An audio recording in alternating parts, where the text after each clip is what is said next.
Well, in principle, we were always focusing on the high-risk population, which I believe would be candidates for neratinib treatment in principle. So patients without PATHIA, patients with relevant tumor load, that's of course the population I would discuss neratinib in principle.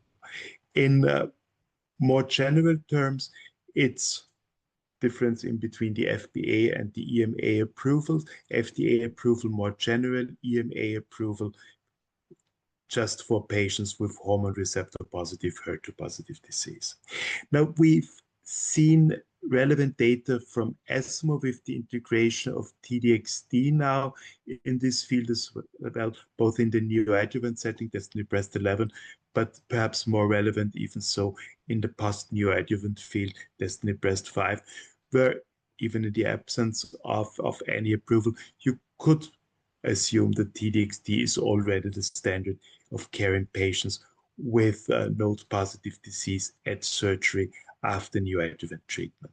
So whether or not you would add neratinib here in such patients where you have even administered T-DXd in the post-neoadjuvant setting, and if neratinib adds any benefit, that of course we do not know.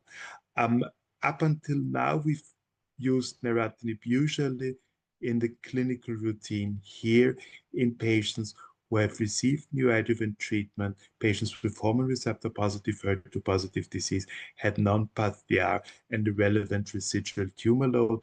And here after TDM1, it makes sense to offer these patients neratinib as well in order to improve outcomes.